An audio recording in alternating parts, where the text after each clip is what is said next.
আল্লাহ রমজানুল মুবারক এর যারা রোজা রাখবে তাদের জন্য 5টা নিয়ামত দান করেছেন। একটা কি? খুলুফু ফামিস সাইমি আতিয়াবু ইনদাল্লাহি মিন রিহিল মিস্ক।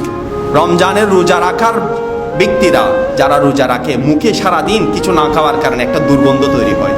আল্লাহ বলেছেন এখানে মুকাশিফাতুল কুলুবের মধ্যে ইমাম গাজালি রিওয়ায়াত করেছেন, আবার এই অংশটা সিহাসিতার হাদিস দ্বারা প্রমাণিত, রোজাদারের মুখের দুর্গন্ধ আল্লাহর কাছে মেশকাম্বরের চেয়ে বেশি সুগন্ধময়।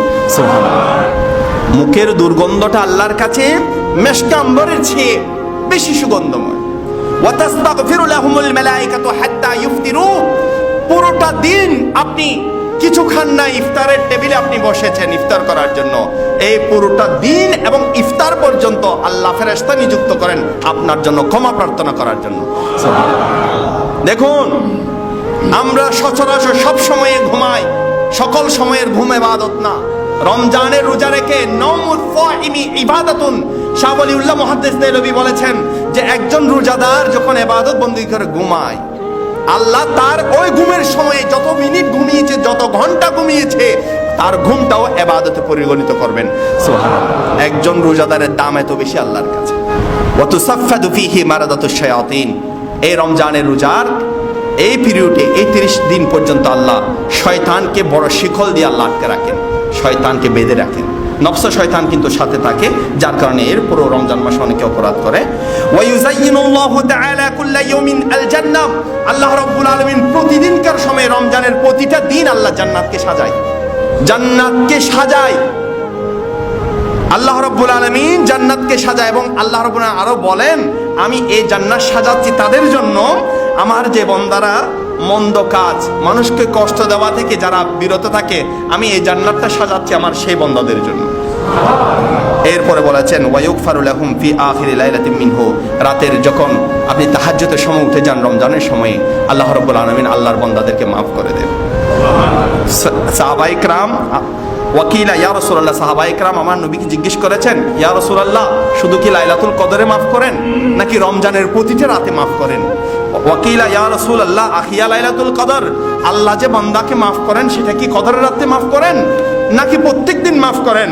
আমার নবী সাহাবায়ে কেরামদেরকে বলেছেন, না, আমার আল্লাহ আমাকে বলেছে বলে দেওয়ার জন্য আল্লাহ প্রতিদিন মাফ করেন, কারণ প্রতিদিনকার সময় আমার উম্মারা, আমার উম্মতরা আল্লাহর ভয়ে, আল্লাহর হুকুম মোতাবেক তারা যখন রোজা রেখে দেয়, আমল পূর্ণ করে, আল্লাহ প্রতিদিনকার সময়, আল্লাহ ফজরের সময় তাদেরকে মাফ করে দেন।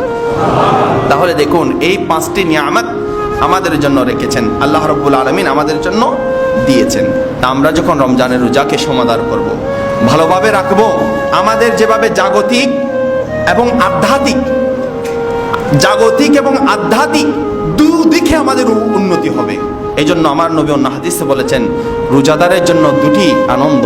একটা আনন্দ, ইফতারে বসলে খুশি লাগে, সারাদিন শরীর কিছু খেতে পারে না, এখন খাবে, সে সময় দোয়া করলে দোয়া কবুল হয়ে যায়। ইফতারের সময় দোয়া করলে দোয়া কবুল হয়ে যায়। আল্লাহ রসুল বলেছেন তার একটা আনন্দ হচ্ছে ইফতারের সময়, আর একটা আনন্দ কিন্তু আল্লাহ এখানে দেবে না। আল্লাহ রাব্বুল আলামিন বলবেন, আমাকে যখন রাজি করার জন্য তোমরা রোজা রেখেছো, আর একটা আনন্দ আমি আল্লাহকে দেখানোর মাধ্যমে কিয়ামতের মাঠে তোমাদেরকে সেই আনন্দ দান করব। সুবহানাল্লাহ। একটা আনন্দ ইফতারে রোজাদারের জন্য, আর একটা আনন্দ আল্লাহকে দেখার জন্য আল্লাহ এটা বরাদ্দ করেছেন।